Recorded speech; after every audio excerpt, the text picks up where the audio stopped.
Shalom Aleichem, everybody. Nice to see you and hear from you as usual. And here we're coming to the Parsha of Vayechi. Chazak, chazak, v'nis chazek, the Shabbos. Finishing the first fifth of the Torah. Reminds us Simchas Torah not so long ago, and the whole what happened in Simchas Torah. Still suffering from it and living with it.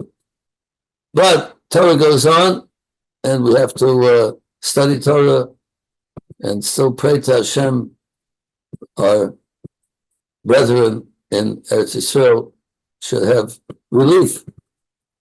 Hostages, soldiers, everybody from the worries and so on. We need a lot of help from Hashem. So we have to keep praying, doing our best to pray to God. He should help us and through our brethren in Eretz Yisrael. Okay, we started last week talking about objectivity. And we talked about Yosef HaTzadik, objectivity meaning that a person is made up of two inner parts to himself, intellectual and the midas a person has, his feelings, his emotions, and very difficult for a person to separate the two. A person wants pure intellectual thought, pure truth. He cannot allow his emotions to have an effect on his intellectual and his brain of thought, which he wants to be pure and true without any diluted ideas, mainly Torah ideas we're talking about, which Torah governs our life. We want to try to have pure, unadulterated thoughts in our mind, and that is a very difficult thing to be. And it takes a lot of work for us to see things straight, the full truth, without any other self ideas, selfish ideas that are blocking out the truth of our thoughts. So we talked about Yosef HaTzadik. Yosef HaTzadik, that he did things which seemed to be not correct, but we showed that really, if we look into it, his greatness, it was correct. Just to catch us up quickly, the fact that he would tell them all the dreams that he had, that he's going to rule over them, and the fact he went to the father telling them criticism about his brothers. All these things got them upset about him. They're angry at him for telling the father faults that they had, telling them about dreams that he had, that he's going to be rule over them eventually, which really happened at the end. And the reason I'm asking a question, why is he doing this? Why is he getting all upset and telling him all these things? And we said that because he himself was totally free from any pullings or pushings which would make him selfish or interested in himself. He was a purely truthful person, totally objective, and he only wanted the truth. He preached the truth, and he was telling his brothers, since I had these dreams, which really they were prophecies, so that means that Hashem wants it to happen. And we said Yosef would feel the same way. If Yehuda would have the dreams, tell Yosef he has to be under the ruling of Yehuda. He would take it the same way. He's okay. That's what Hashem wants. 100%. I'm with him. The question is, how do we know that? Maybe can we see that Yosef would really take that? And if he was on the other side of the fence, Yehuda was saying, I had a dream that I'm the king, and Yosef, you're under my rule. or I see criticism about you, I'll tell our father things bad about you. You feel the same way? You wouldn't feel any different? You feel, oh, thank you very much? Well, yes, we see that that's how Yosef conducted himself. Today's parasha and Vayigash, that is, from last week's parasha, of this week also at the end of the parasha, we see Yosef, how he reacted when he disclosed himself to the brother. Yosef, I'm Yosef, the one that you sold me, the one you hated me. What did he say? A normal person say, and you boys, what you did to me, you should be ashamed of yourself. You know what I went through all these 22 years that I'm here, and you sold me, it's because of your fault that I'm suffering so much. He could have said that, but he didn't say that at all. He said just the opposite. Al Teratzu, don't be upset. Don't have Agnes Nefesh. Don't have any bad feelings. It's not you that sent me here. It's God sent me here. You did a mitzvah. Because I'm here now in order to keep you alive and the world alive. Because I interpret the Pharaoh's dream and they saved up the food for the years of the famine. If it wouldn't be for that, so many people would have died. There was a famine in the land. But since you sent me to, you sold me to Mitzrayim, so the whole thing went through, I was a dungeon, it was taken out of the dungeon, interpreted the Pharaoh's dream, and he made me now to the second in command of the country. But because of you, that's why we're all saved and the world saved. So instead of being angry with them and telling them off and scolding them for what they did, he told them, you did a great thing, you did a great mitzvah, what you did. Put them at ease. To tell them that that was his capability to be so free from his own agendas and his own feelings. Just he didn't go according to his feelings, his emotions. His seichel told him, his intellect said, I have to be like Hashem wants me to be. I have to act like that. Hashem, he's the one who makes things happen. Because of him, I'm a Mitzrayim. I'm not going to be angry with my brothers. I'm going to take it for what Hashem's will, what happened to me. And they were the way Hashem was able to save the world, and therefore they did a big mitzvah. He was able to overcome any inner complaints to his brothers. My point is, you see, his other side of the fence, it was the same way. When he was on the bottom, he was the one that they bothered him, and they did bad things to him. He took it the same way. That's Hashem's will. I have nothing against you. So now we see from the beginning what he told them. You should have that way. If I have these dreams and Hashem giving prophecy that I should be in charge, you have to accept it. Don't feel bad, accept it. Just like we see later, he accepted it, the fact that they sold him and they went through so much. This was the greatness of Yosef HaTzadik, that he did not get upset or obsessed with things happening to him. His whole history, let's take a look at what he went through. He started off as a shepherd with his brothers in the field. Sold as a slave. In a minute, his whole life was turned upside down. Here he was, home with his family, his father, the great tzaddik, Yaakov Avinu, and he had everything he needed. He was taken care of. He had a good life. He had food. He had everything a person would want. In 1 second, his life turned upside down. He sold and taken to Egypt, a foreign land, a terrible land, from foreign to him for sure. There were people that were shown, the wicked people there. It was a big tzaddik. He was sold as a slave. So you'd think if it's sold as a slave, after being in such a wonderful environment, and now totally turned upside down, what mood would a person be in? He lived to excel and to use his predicament, to make it positive. He was a slave. He was a great slave. His master was so happy with him because he was so Neman. He was so trustworthy to his master to eventually put him in charge of his whole house.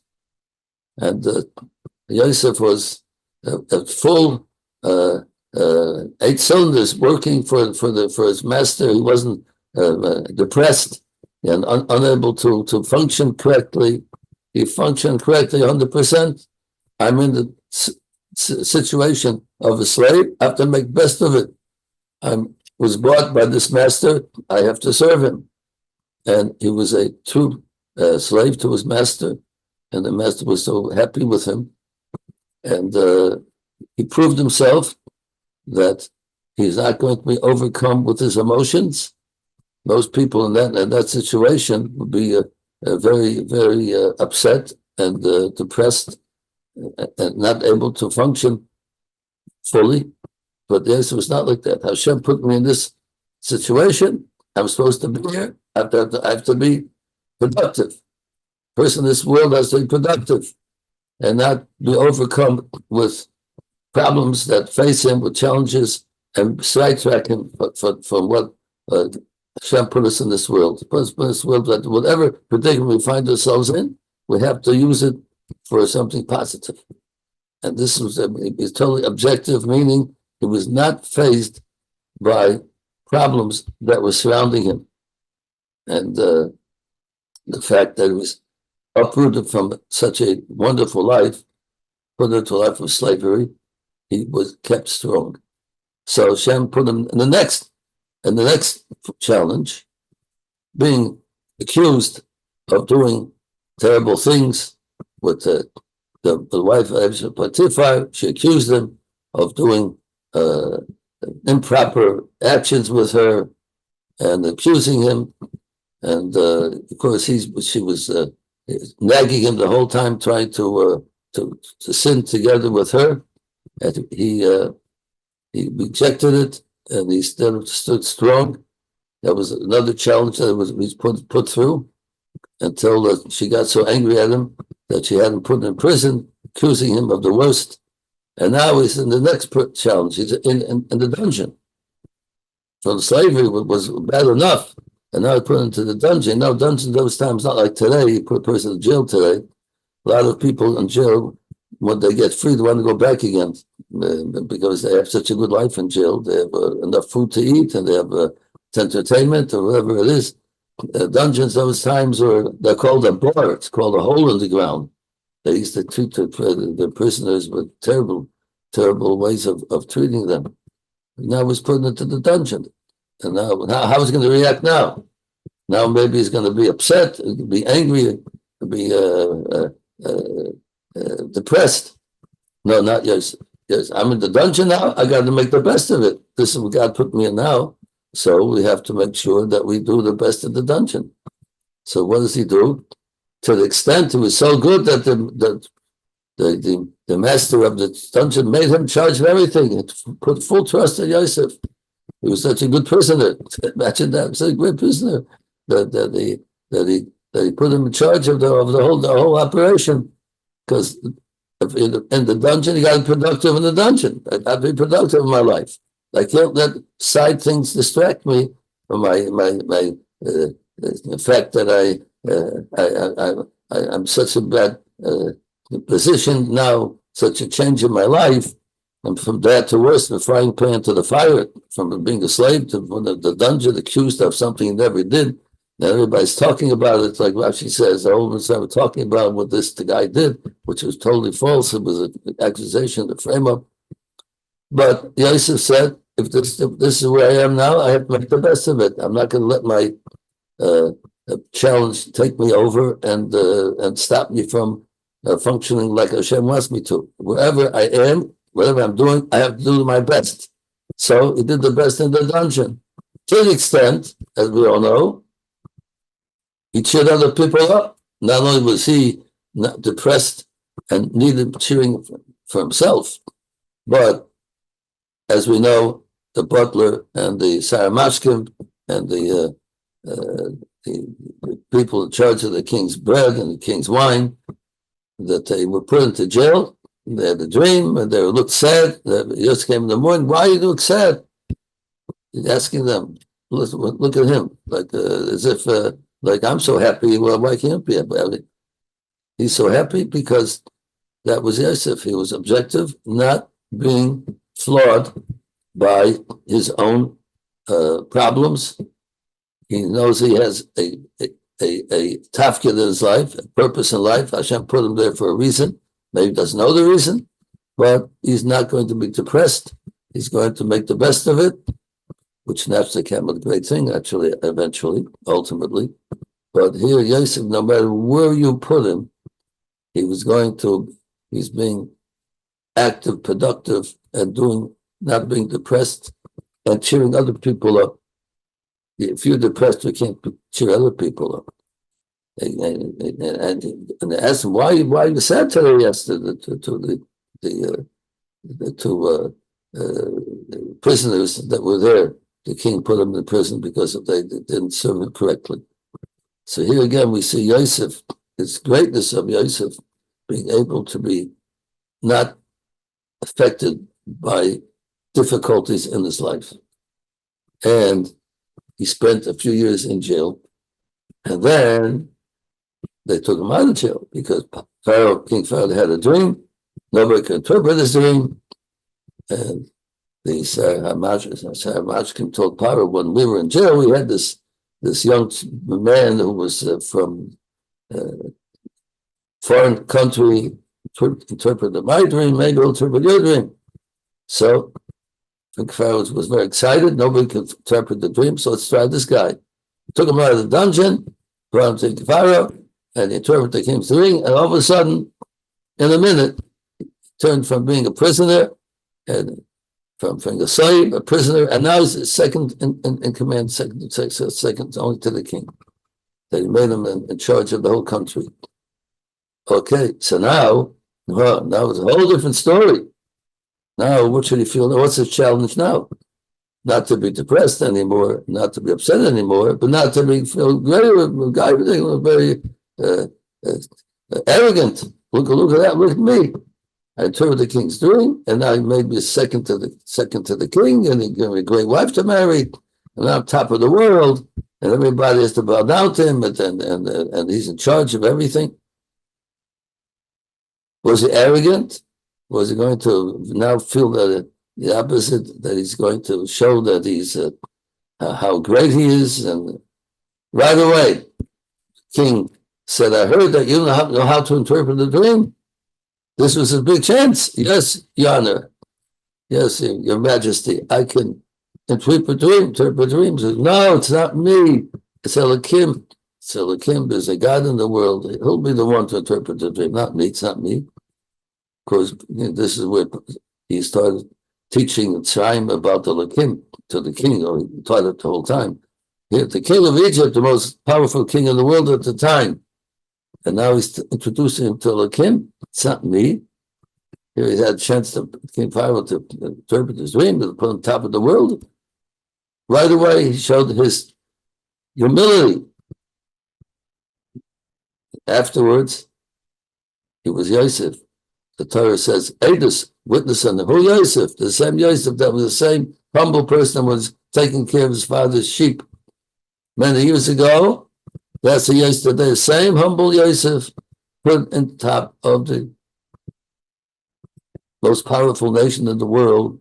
Same humble Yosef that he was then, facing up different challenges all the time.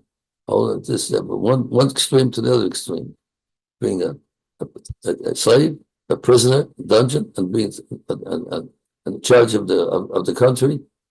And this was the greatness of Yosef HaTzadik.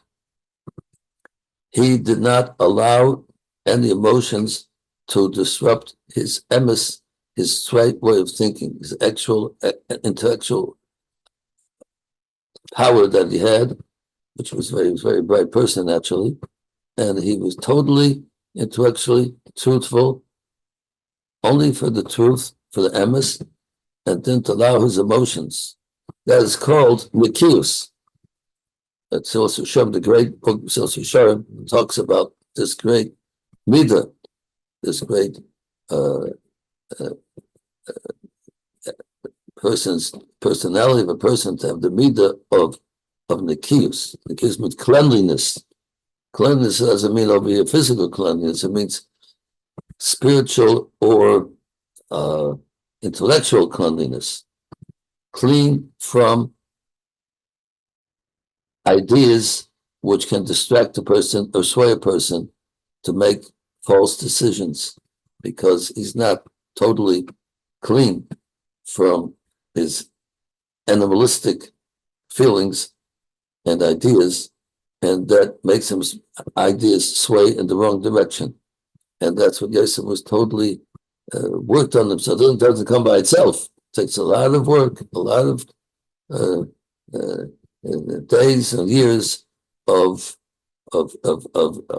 inner of searching and thinking things over and over again to make sure that it's true, it's free from his own feelings and ideas, which is driving him to make these decisions. How many people can say that? But sometimes we don't realize ourselves. Somebody did, and we face this every day. The things. By the time we get up in the morning, should we get up? Should we get up? Should I help the person that needs help today? He was calling me up, needs help. Shouldn't I help him? I can make a decision. Well, I shouldn't help him. I'm too lazy to help him. So I make a decision. Well, I better not help him because he'll rely on me too much.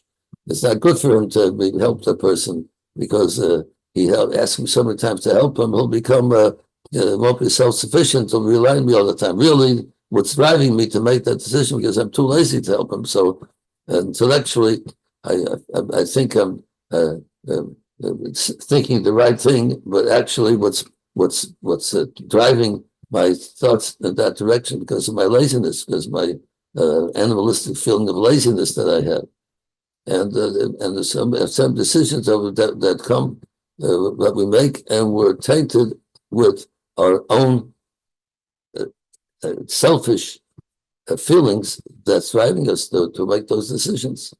And sometimes we're asked to give charity, and we'll say, well, how can you give charity? I need the money I have a family to support, and I have to marry off my children in a few years, and I need the money for myself. And actually, he has plenty of money, and we're worried about a few years from now what's going to happen about then, how much money wasted on spending on silly things. But the natural character as a person is the stinginess that we have. We don't like to part with our money, so we make a intellectual decision. No, I can't give the person. I can't help him with the money because I need the money for myself. And sometimes we don't realize that that's what's driving us to make the decision. It's so hidden in ourselves, these animalistic character traits we have. We don't realize that that's what's driving us to make these false decisions, which we think are intellectual decisions, that they're true, and they're as far as from the truth as can be. So this is called nikius. It's called cleanliness of the person's intellect, nikius. That we're not plagued with all the different selfish feelings that we have, emotions that we have, characters that we have, that's really fueling our intellectual decisions that we're making. And this is really why Yosef HaTzadik is considered in a way, the greatest of the brothers, why Hashem made him in charge, why he had the dreams and the prophecy all bow down to him. Why did they have to bow down? He wasn't the oldest by any means, but he was the son of Rachel, naturally. That was the main wife of Yaakov, Rachel. And they're all great, all the 12 brothers were great people, but they all had to bow down to him. And it came out, the dreams came true. What was the reason for that? Because that was the beginning of the Jewish nation. 12 tribes, 12 shvatim, 12 branches, was the beginning of the Jewish nation for eternity. The time of Avram Avinu, God swore to Avram Avinu that he'll be with him and with his children, and this Avram with Yitzchak and Yitzchak with Yaakov, and Yaakov, the 12 branches, 12 sons were the foundation of the Jewish nation for eternity. And Yosef was the one implanted in the Jewish nation this power of standing up to challenges and not being influenced by side ideas and feelings and pressures and whatever might sway a person not to make intellectual decisions. He was the one who stood up to the Yetzer Hara. He's the one who was nurtured by, as we mentioned before, Eshes Potiphar, who tried to get him to sin, and he stood up to the challenge again and again and again. His greatness was that was made Hashem be his leader in everything that he did, everything that he accomplished, everything, whatever situation he found himself in. Hashem put me here. I have to make the best of it. I have to be productive. And therefore, he put in the genes of the Jewish people by them bowing down to him, became under Yosef's influence by bowing down to him, and that implanted in the genes of the Jewish people all the other 11 branches of sons of Yaakov. They were influenced by Yosef. That's why they had to bow down to him, for them to subjugate themselves to him and get over this great midah of standing strong against evil and staying strong against false ideas that a person might come up with because of his own agendas and his own selfish reasons for not being truthful, even if they don't even realize it sometimes. So this is why we so strongly lengthy stories about Yosef, because he put into us this power to withstand evil, withstand ideas that are not true, and therefore we have to study him and look into everything that he did, what he went through, for us to apply it to ourselves. And we come up to our own challenges, we all have challenges every day. You have to think about Yosef HaTzadik. We don't have more challenges than he had.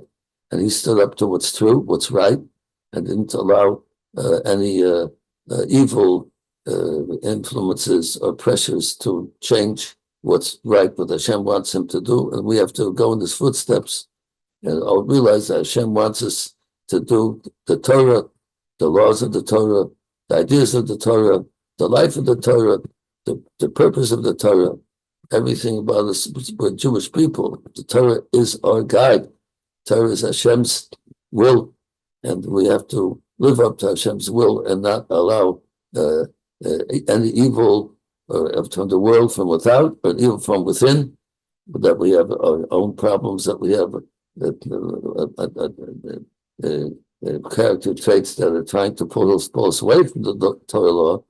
We have to look at Yosef and say, Yosef did it, we can do it. And we have to use him as our mentor to do what's right and not be succumb to false ideas and things that around us in the world, somebody around us, surrounding us and pounding on us, all kinds of false ideas and false actions that we see and that people doing, and we think that we heard the worst already, and then we heard more things of people coming up with anti-Torah kind of philosophies, and we have to stay strong and know the Torah. That's the thing, that all these philosophies, they come and they go.